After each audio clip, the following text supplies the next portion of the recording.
الله وبركاته. إن الحمد لله نحمده ونستعينه ونستغفره ونستهديه ونعوذ بالله من شرور أنفسنا ومن سيئات أعمالنا. من يهد الله فلا مضل له ومن يضلل فلا هادي له. وأشهد أن لا إله إلا الله وحده لا شريك له وأشهد أن محمدا عبده ورسوله أرسله بالهدى ودين الحق ليظهره على الدين كله ولو كره المشركون. أما بعد فإن أصدق الحديث كتاب الله وخير الهدي هدي محمد صلى الله عليه وسلم وشر الأمور محدثاتها وكل محدثة بدعة وكل بدعة ضلالة وكل ضلالة في النار. أعاذنا الله من حرها. اللهم اجعلنا من المقبولين ولا تجعلنا من المردودين ولا من المغضوب عليهم ولا من الضالين. اللهم إنك عفو تحب العفو فاعف عنا. بسم الله الرحمن الرحيم. وإذا رأوا تجارة أو لهوا انفضوا إليها وتركوك قائما قل ما عند الله خير من اللهو ومن التجارة والله خير الرازقين. Baada ya kumshukuru Mwenyezi Mungu Subhanahu wa Ta'ala na kumtakia rehema Mtume Muhammad sallallahu alayhi wasallam, tukiwa tunashikana na aya ya mwisho ndani ya sura hii tukufu, suratul Jumu'ah, pindi Mwenyezi Mungu anaposema wa idha ra'aw tijaratan aw lahwan infaddu ilayha wa tarakuka qa'ima qul ma 'inda Allahi khayrun min al-lahwi wa min at-tijara wallahu khayrur raziqin. Hii ni aya ya 11 ndani ya suratul Jumu'ah, nayo ndiyo aya ya mwisho katika sura hii. Tukikumbushana ni kwamba kama mwaka jana tulivyokomea katika aya ya 3 ndani ya suratul Jumu'ah, tukaja mwaka huu tukaanza aya ya 4 mpaka hadi kufikia leo tukiwa ndiyo tunafika aya ya 11.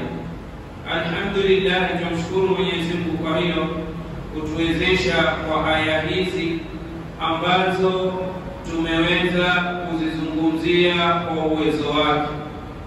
Kwa ujumla itakuwa ni aya 7 kutoka tulipoanza mpaka kufika tarehe ya leo. Hii ni aya ya 7 ambayo tunazungumza nao, lakini ndani ya sura hii ni aya ya 11. Mwenyezi Mungu Subhanahu wa Ta'ala aeleza ya kuwa na pindi wanapoona biashara au pumbao, wanapoiona biashara hawa watu au wanapoliona pumbao na ilhali wao wako katika ibada, hukimbilia hiyo biashara na wengine hukimbilia hilo pumbao. Basi sema ewe Muhammad, kuambia hao kile kilicho kwa Mwenyezi Mungu ni bora kuliko pumbao na kuliko biashara. Kilicho kwa Mwenyezi Mungu ni ile khutba ya Mtume sallallahu alayhi wasallam. Kilicho kwa Mwenyezi Mungu ni ile dhikrullah walioambiwa waiendee. Na Mwenyezi Mungu bora wa kuruzuku. Hapo ndipo inapomalizikia haya. Twende tuangalie wanavyoni wanasema nini. Wanavyoni katika wanayozungumza kama alivyoeleza Ibn Kathir na wanavyoni wengine wa tafsiri, wanasema ya kuwa katika tokeo hili la Mtume sallallahu alayhi wasallam akiwa anahutubia watu, Mwenyezi Mungu awasifu watu waliokuwa msikitini. Baada ya kule mbele kulikotangulia, tunaona pia Mwenyezi Mungu Subhanahu wa Ta'ala wakati aliposema idha nudiya lis-salati min yawmi al-jum'ati fas'au ila dhikrillahi wa dharul bay' dhalikum khairun lakum in kuntum ta'lamun. Ukinadiwa swala kwa siku ya Ijumaa, basi fanyeni haraka mwende, hilo ni bora kwenu nyinyi mkiwa mnajua. Na ikimaliza swala kama alivyosema fa idha qudiyatis salat fantashiru fil ardi, tawanyikeni katika ardhi na mtafute fadhila za Mwenyezi Mungu na mumtaje Mungu kwa wingi, kama tulivyoeleza jana vipi kumtaja Mwenyezi Mungu kwa wingi. La'allakum tuflihun, Mwenyezi Mungu akasema hakika nyinyi mtafaulu.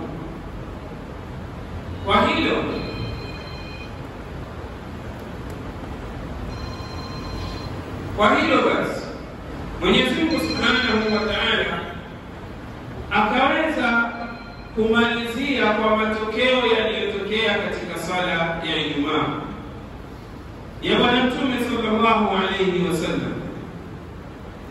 Akasema watu hao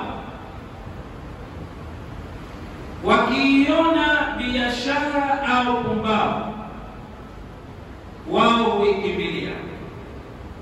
Tokeo hili lilitokea wakati Mtume sallallahu alayhi wasallam amesimama yuwahutubia, na ikawa ndani ya Madina kumeingia chaka, yani kuna shida, maisha magumu, njaa, chakula kupatikana shida. Ikawa sasa kuna msafara unakuja, na kama tunavyojua Mwenyezi Mungu Subhanahu wa Ta'ala kitambo kwanza anawasifu Waarabu walipokuwa kwa rihla zao za kibiashara, kama anavyosema kabla ya Mtume kuhama Maka na kabila za Kikureshi. Mwenyezi Mungu asema liilafi Quraishi ilafihim rihlat ash-shita'i was-sayf, kuzoea Makureshi, kuzoea kwao safari na trip za kusi na kasikazi. Walikuwa wana biashara zao za kwenda Sham na kwenda Yaman. Sasa Mwenyezi Mungu ayataja haya kuzoea kwao katika safari zao za biashara za kusi na kasikazi. Rihla tashita, rihla safari ya kusi, wasayf na safari ya kaskazi. Mwenyezi Mungu Subhanahu wa Ta'ala asema wamwabudu Mola wa nyumba hii ya Al-Kaaba, alladhi Mola ambaye at'amahum min ju'i, amewalisha wao kutokana na njaa, yani biashara zao Mwenyezi Mungu alikuwa akizibariki. Wa amanahum min khawf, na akiwapa amani wakiepukana na hofu. Amani gani? Walikuwa wakiondoka kwa misafara yao, wakenda waendako, wakarudi salama bila ya msafara kuvamiwa. Na ilikuwa si jambo rahisi msafara wowote wenye kutoka ukasafiri ukenda majabali ukarudi salama. Lakini Mwenyezi Mungu Subhanahu wa Ta'ala akawajalia Makureshi kuwa wao ni wenye kwenda safari na biashara zao, kamia mbele wakenda salama wakarudi salama. Sababu biashara ina changamoto. Kuna watu wamejipanga njiani na watakao kuyajua haya au ambao hawayajui watakapoelezwa wawaulize wale watu wa masafa marefu wanaosafiri na malori. Changamoto wanazozipata, shida wanazozipata, namna wanapovamiwa na namna wanapoteseka barabarani kwa wale ambao ni wahalifu, makutau tariq. Sasa Makureishi, Mwenyezi Mungu Subhanahu wa Ta'ala, kwa kuwa wao ni wasimamizi wa kuilinda nyumba ya Mwenyezi Mungu, pamoja na kwamba wao hawakuwa na mahudumu mmoja, lakini ni heshima tu ya kwa wao wanaisimamia Al-Kaaba na wanaitunza, japokuwa ibada yao ya ushirikina.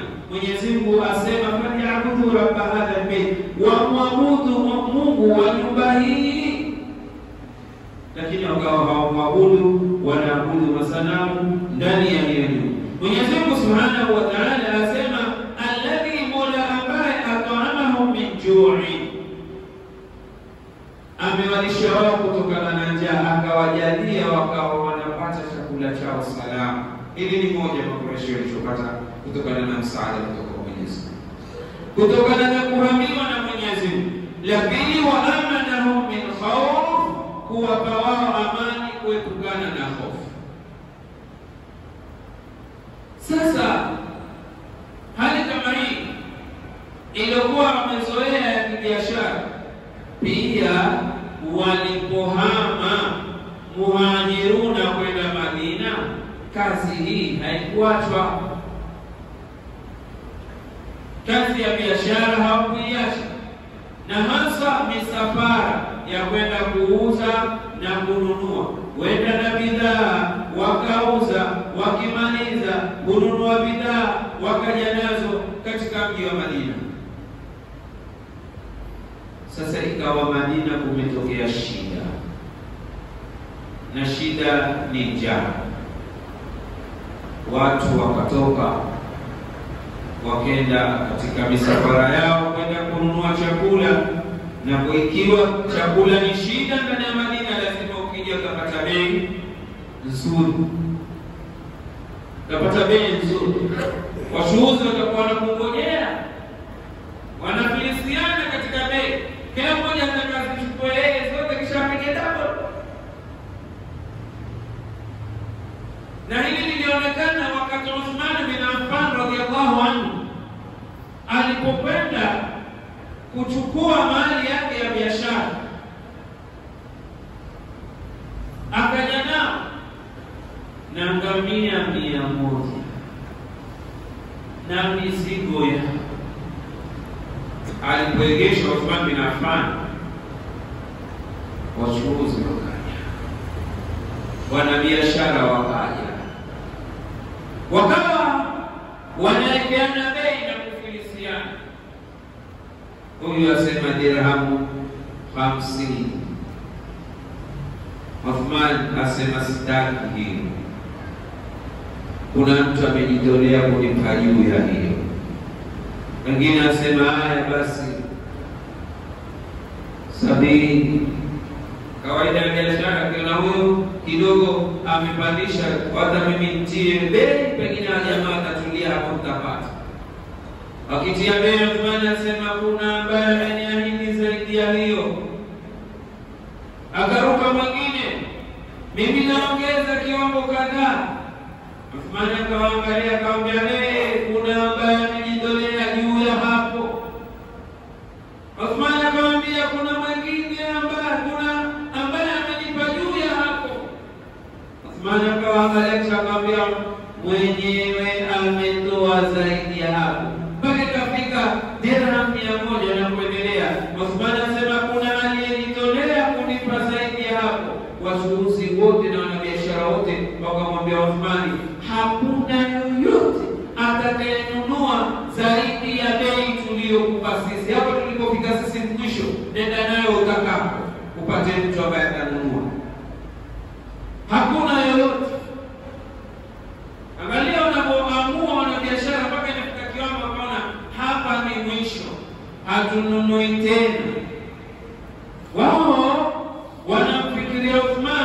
kwa kuwa Uthmani ni mwana biashara, basi hapa amezidi, kwa kuwa bidhaa hakuna, amepandisha kama vile inavyofanyika. Wana biashara hufanya, wakapandisha bidhaa mpaka ikawa imekuwa double, watu wakawapiga kelele. Kama safari moja nakumbuka tukiwa wadogo, sukari imekosekana, hakuna, maduka yote kila kwende wako hakuna, mpaka kuna duka moja tu ndio ambayo ipo sukari. Watu wakawa na miminika huko, bei amepandisha mwenye hiyo sukari na haingoji mizani kushuka. Wazi akawa haingoji mizani kushuka, mpaka wenye kununua wakasema, bwana mbona paneka? Waambia mizani ni yangu na sukari ni yangu. Sema hivyo, mizani ni yangu na sukari ni yangu, atakaye na anunue, ambaye hataki. Yaani sukari hakuna mwingine, duka ni hilo hilo, bidhaa hiyo patikana kwake. Watu wana hamu ya chai, watoto usipoweza kujizuia, mtu mzima wengine atoka na kahawa, mwana umwangalie chai, wewe upe kahawa.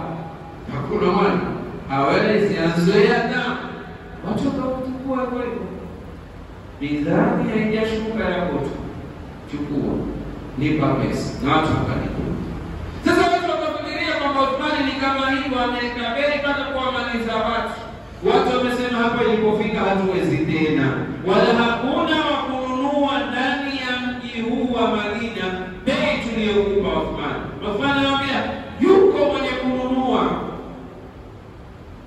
mpaka wao wanashangaa, hivi yuko mwenye kununua bei hii tuliyoiweka sisi ambaye imetushinda kununua?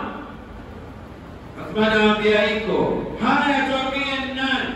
Uthmani anawaambia hawangamia 100 na mizigo yao wote nimewatoa fi sabilillah. Mwenyezi Mungu Subhanahu wa Ta'ala ndiye atakayenipa. Liidadi jeshi al-usra, ili kuandaa jeshi la Mtume sallallahu alaihi wasallam. Fikiria, jeshi lataka kutoka, njaa iko Madina, michango yafanya, Uthmani amekuja na msafara, mara watu wataka kununua ili yawe hayo. Uthmani anawaambia hamwezi kununua kwa bei leo, na mwenye kununua ni mmoja tu, basi Mwenyezi Mungu Subhanahu wa Ta'ala ndiye atakayenunua bidhaa hii. Hizi nyoyo jamani, si mchezo. Uje na msafara wako wote, au tuseme kago yako yote, kisha sema hii jamani tukueni free. Hakuna kuku kufundika ubao, hayo sisi hapo tukueni free. Wengine watakufa pale, wengine wabaki mahututi, na watakopata wachache. Pamoja na kwamba mwenye kutoa ametoa free. Sasa Uthman akasema haya, na ikawa hivyo. Turudi kwa huu msafara ambao sasa ulikuwa umekuja na bwana mmoja ambaye tena si Muislamu wakati huo,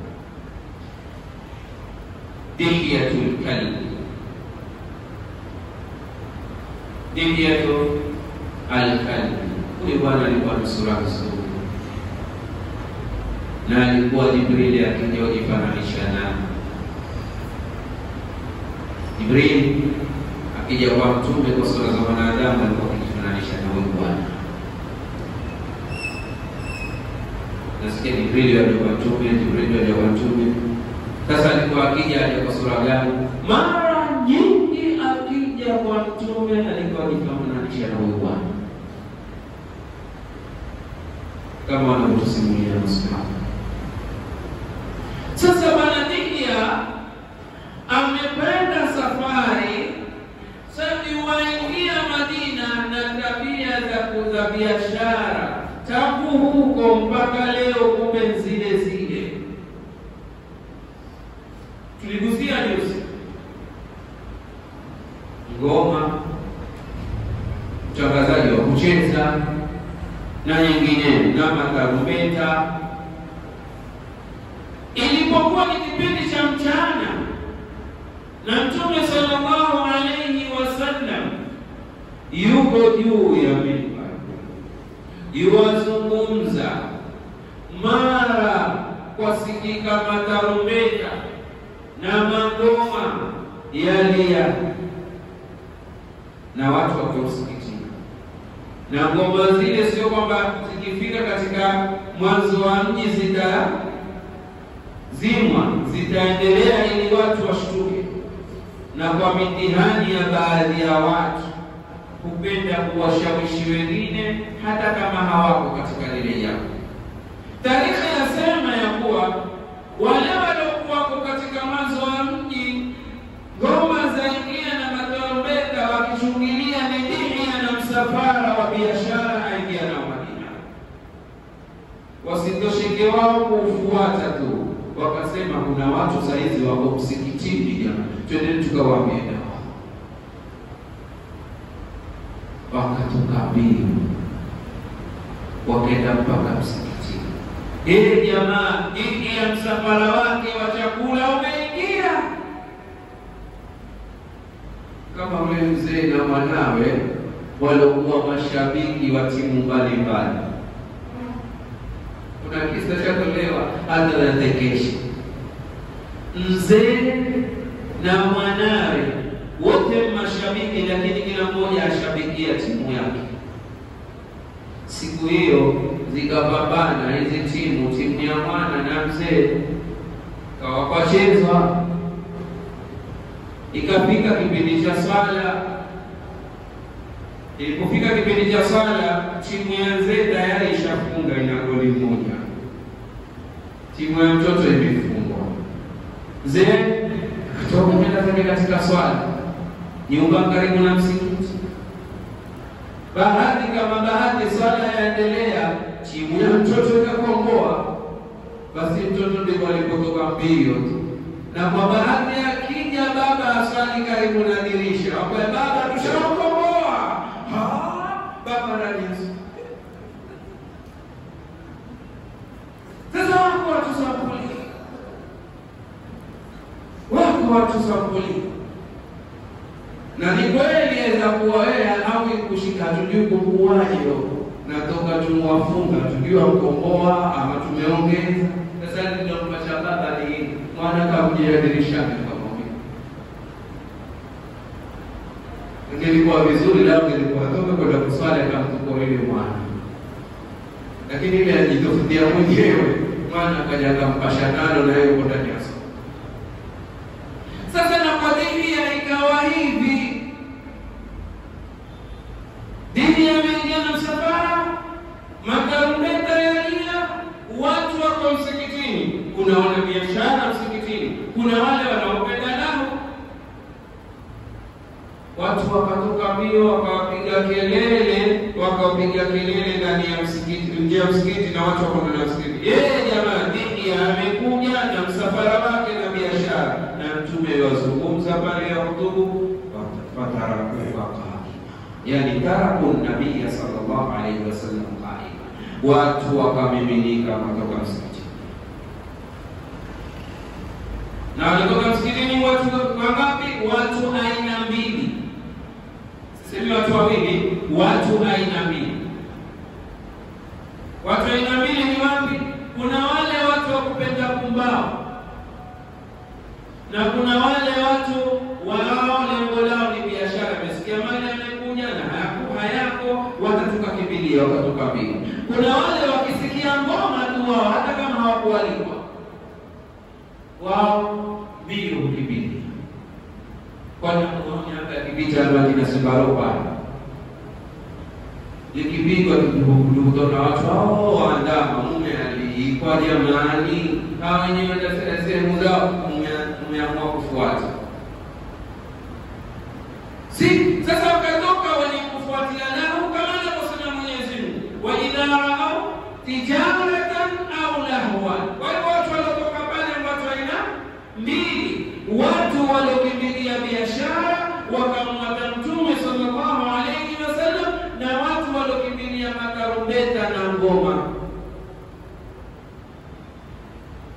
infadhu ilaiha, huikimbilia huko, watarakuka qaima, na wakakuacha wewe Muhammad umesimama. Waktu mwenye kusimulia kisa hiki katika sahaba asema walitoka watu katika msikiti mpaka wakabakia watu 12. Ndio wale wengine waliosema kuwa swala ya Ijumaa inasi jamaa yake watu kwa sauti 12 inasi, wale walikuwa na msimamo wao na kauli zao, walioiacha ile kauli ya watu 40. Na haya tunayazungumza katika darasa zilizotangulia. Kasema sababu Mtume sallallahu alaihi wasallam alibakia na watu 12. Sasa kuna shubha nyingine iliyotokea kwa Rafidha Mashia katika tokeo hili na kisa hiki, wakaleta yao kwa kuwa wao wana chuki zao na masahaba wa Mtume sallallahu alaihi wasallam. Wanasema wadai ni ahlus sunna ni, na kuona hawa walikuwa ndio watu wa msimamo. Iweje kwa watu kama hawa waweze kumwacha Muhammad wakimbilie biashara, waone kwamba si watu wa msimamo? Itawezekanaje wamwache Mtume wakimbilie biashara? Hili la kwanza. Pili, wakamwacha Mtume wakakimbilia pumbao, kwa sababu Mwenyezi Mungu amesema lahwan, pumbao. Kwa hivyo hawa hawakuwa ni wafuasi wa kisawasawa wa Mtume Muhammad. Lakini namna wale walengwa wao wanaowalenga hawakuwapata. Manake wao wakilenga mtu wa kwanza kwao ni Abubakar, wakilenga mtu mwingine ni Umar, ni Uthman, ndio watu wanaowalenga. Sasa kwa maajabu na kwa Mwenyezi Mungu Subhanahu wa Ta'ala ni mwenye kuvunja hoja za watu waovu siku zote. Katika huyu mzungumzaji wa kisa hiki katika maswahaba, kisa hiki kilichotokea cha watu kutoka msikitini, Mwenyezi Mungu amejalia pia akataja hawakubakia ndani ya msikiti isipokuwa watu 12. Ana fihi, Jabir asema mimi nilikuwa, azungumzia haya ni Jabir, mimi nilikuwa wa Abu Bakr na Abu Bakr alikuwa, wa Uthman na Uthman alikuwa, Ali alikuwa. Anataja wale waliokuwa. Kwa hivyo kumlenga Abu Bakr hawakuweza kwa hili, kwa hivyo hawakumpata. Maana malengo yao ni kumlenga Abu Bakr.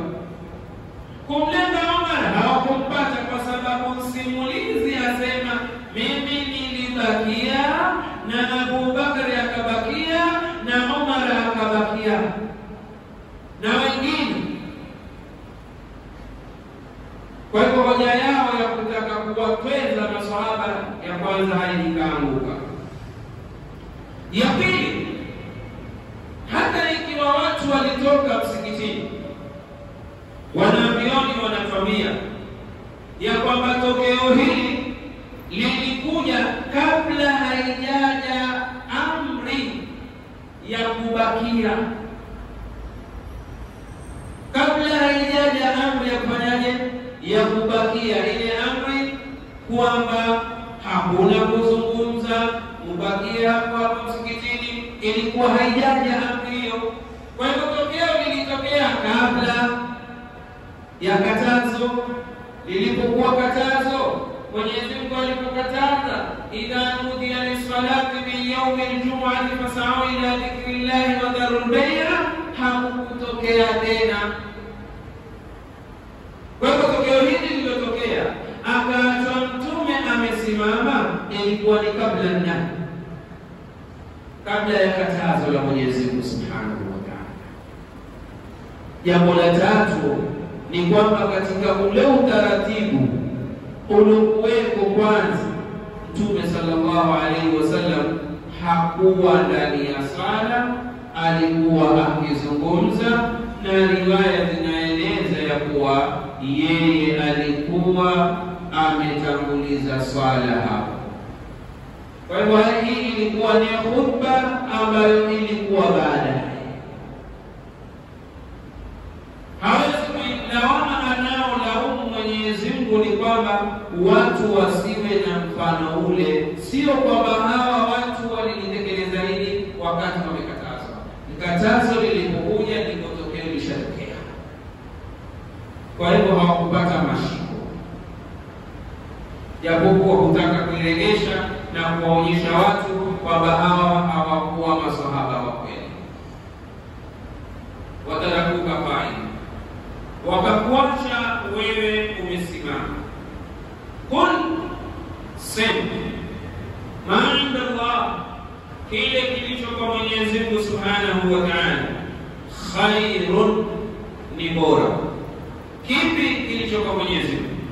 Kilicho kwa Mwenyezi Mungu Subhanahu wa Ta'ala ni dhikrullah, kile ambacho Mwenyezi Mungu amewaandalia. Mkikumbuka darasa za nyuma tulisema kila Ijumaa Waislamu huwa wanajengwa, Waislamu huwa wanachukua ilmu. Kwa hivyo ma inda Allah ni ilmu ambayo Mwenyezi Mungu Subhanahu wa Ta'ala ameijalia kila Ijumaa watu waipate, kwa sababu ya kuambiwa fasau ila dhikrillah, kimbilieni utaji wa Mwenyezi Mungu. Wanapenda kupata utaji wa Mwenyezi Mungu ambayo ni ilmu ya kumjua Mola wao, ni ilmu ya kujua kumwabudu Mola wao. Kwa hivyo ma inda Allah, kilichomo kwa Mwenyezi Mungu, khairun, ni bora.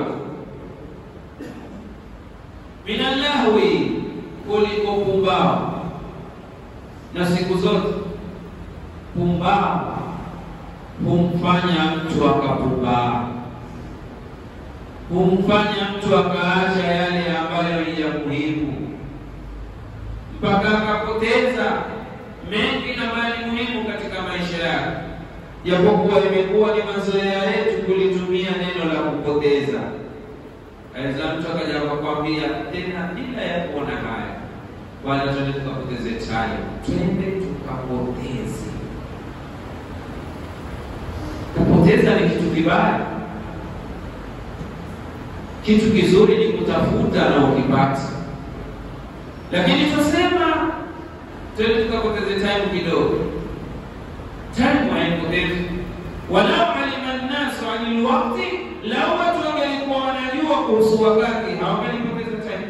Kwa hivyo kwa ma inda Allah, sema ya Muhammad kilicho kwa Mwenyezi Mungu. Na kutoka ukiangalia sura imekuja sehemu nyingi ambayo mtume kul. Hii kuletewa sisi ili tuwe makini, tuyachukue leo kwa Mtume sallallahu alaihi wasallam. Kula ameambiwa kul, sema ya Muhammad, kul ya ayuha alladhina hadu in za'amtum annakum awliya'u lillah, qul inna al-mawta alladhi tafirruna minhu fa innahu mulaqikum. Na hapa ambiwa hili, kul ma inda Allah, waambie kilicho kwa Mwenyezi Mungu. Sasa kilicho kwa Mwenyezi Mungu ni kwamba alokibeba ni nani? Ni Mtume sallallahu alaihi wasallam. Bimaana ta'ala wa ta'allamu minni ma inda Allah, njoni, kaeni, tulieni, ujifunze kile ambacho kinatoka kwangu mimi nilichokipokea kutoka kwa Mwenyezi Mungu Subhanahu wa Ta'ala. Kul ma inda Allah khairun, ni bora, mutanufaika, mutafaidika, minallahi, kushinda pumbao munalolikibiria. Sababu kwenda katika pumbao utapoteza wakati, na wakati ni sehemu katika maisha, na maisha yatapenda kuulizwa kuhusu wewe, wa an umrihi fima afna. Mtu atapenda kuulizwa kuhusu umri wake aliotekeleza. Wewe mfano uambiwe watu walikuwako darasani wakisikiliza darasa kuanzia alasiri mpaka magharibi, au watu walikuwako darasani wakisikiliza darasa kutoka ya adhuhuri mpaka saa 8. Wewe ulikuwa wapi? pengine umekwenda katika pumbao, kulikuwa na ngoma wacheza, kulikuwa na dumna wacheza, kulikuwa na hiki wacheza, watu walikuwa katika tarawih, wewe ulikuwa wapi? Wewe pengine ulikuwa katika karata, au ulikuwa katika kera, au ulikuwa katika kijiwe kwa mazungumzo tu. Kul ma inda Allahi khairun min al-lahwi wa min at-tijara, waambie kilicho kwa Mwenyezi Mungu ni bora kuliko pumbao na biashara. Yani haimaanishi kwamba biashara si bora, lakini biashara ya Mungu ni bora. Hal adullukum ala tijarati tunjikum min adhabin alim, kwani si wajuzi nyinyi biashara ambayo itawaokoa nyinyi na adhabu yenye kuletea uchungu? Biashara ni ipi? Ewe Bwana Mola, tu'minuna billah, unamwamini Mwenyezi Mungu, ni biashara. Imani ni biashara na Mungu, si biashara na mtu, ni biashara na Mwenyezi Mungu Subhanahu wa Ta'ala. Ala tijarati tunjikum min adhabin alim, tu'minuna billah, biashara ya kwanza ni kumwamini Mwenyezi Mungu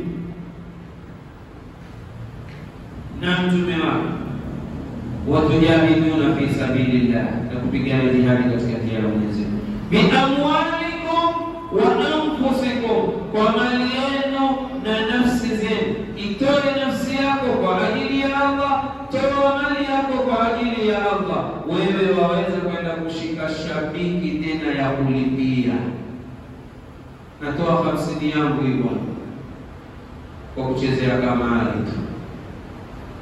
kwa kuchezea kera na michezo mingine, waweza kwenda kushikia shabiki kwa kuitolea pesa, ambapo Mwenyezi Mungu Subhanahu wa Ta'ala anasema bi amwalikum wa anfusikum. Hii biashara yako na Mola. Mola tena atakaviwini kwako wewe, ataka mali yako, ataka nafsi yako. Wewe ukachukua mali ukendoka ya kuuza. Angalia Uthmani tumemtaja, ameonyesha biashara yake na Mola wake kwa mali yake na nafsi yake. Usione kwamba Uthman hakuwa akenda vitani, alikuwa akenda vitani. Ya usione Uthman kwamba alikuwa hasaidii jeshi, alikuwa akisaidia jeshi, na huu msaada aliotoa ulikuwa ni msaada mkubwa. Alifahamu maana bi amwalikum wa anfusikum. Sasa huku Uthman bi amwalikum wa anfusikum dhalikum khairun lakum in kuntum ta'lamun. Na hapa tunapata mwisho, kul ma inda Allahi khairun min al-lahwi wa min at-tijara. Jueni kilicho kwa Mwenyezi Mungu ni bora kuliko pumbao, kuliko biashara. Biashara yoyote ni njema, basi lakini isiwe ni biashara ya kuzidi au ya kuishinda biashara ya Mwenyezi Mungu Subhanahu wa Ta'ala. Biashara ya Mwenyezi Mungu haishindi na biashara nyingine yoyote. Na ukitaka kuona biashara ya Mwenyezi Mungu ni kubwa zaidi, haishindi na chochote, ni ile faida ambayo ametangaza aliposema al-hasanatu bi 10 amthaliha, jema moja ni 10. Uthmani katoa ngamia 100 sadaka.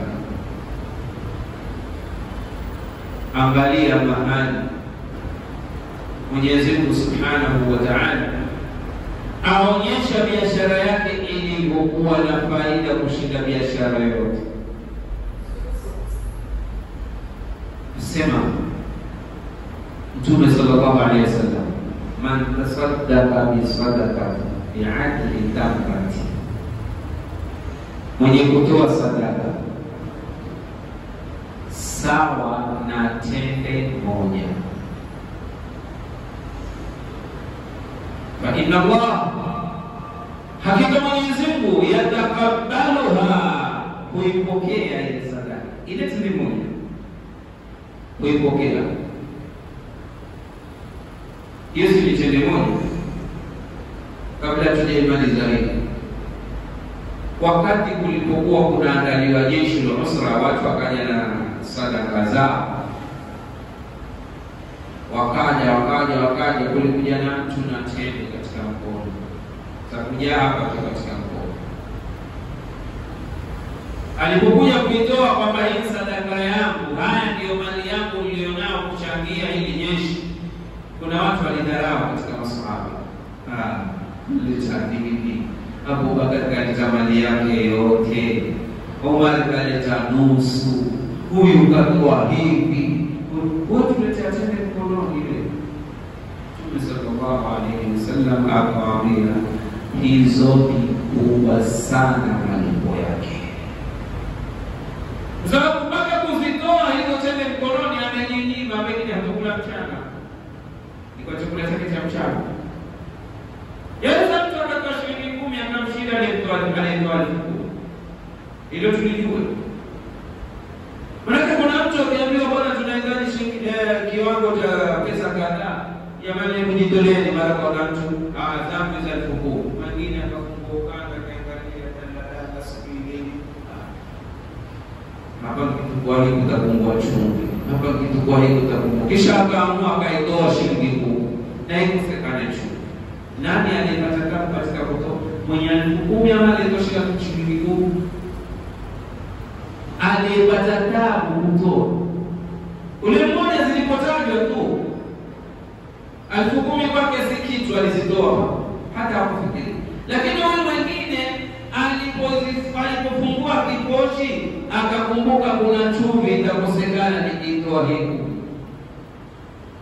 Kisha akaamua kwa ushida moyo, potelea mbali chumvi, usiweko katika mchuzi leo, ni ile mchuzi kama wajena, lakini shilingi 10 itoke. Nani alipata tabu kutoka? Alitoa shilingi 10. Sasa kwa uzito ule aliyopata, Mwenyezi Mungu mlipa thawabu nyingi sana, kuonyesha kwamba biashara Mwenyezi Mungu ni kubwa.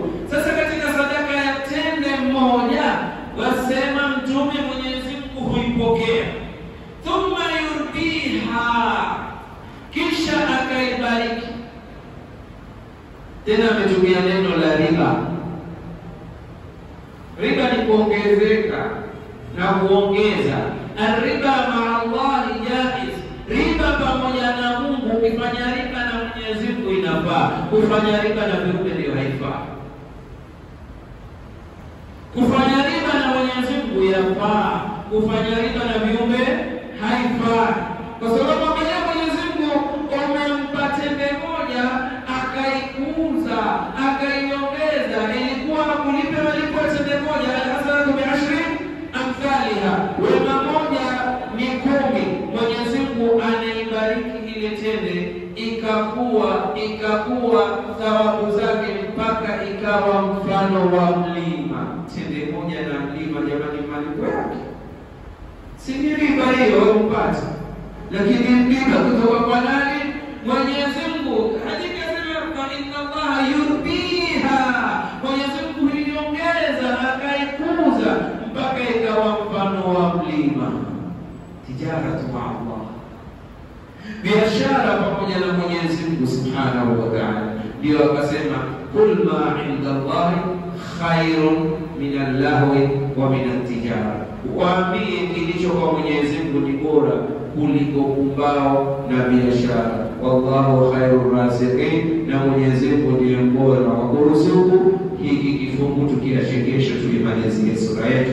Mwenyezi Mungu atujalie kusikia mema na kufuata, na atujalie kubarikiwa ikiwa kwa swali.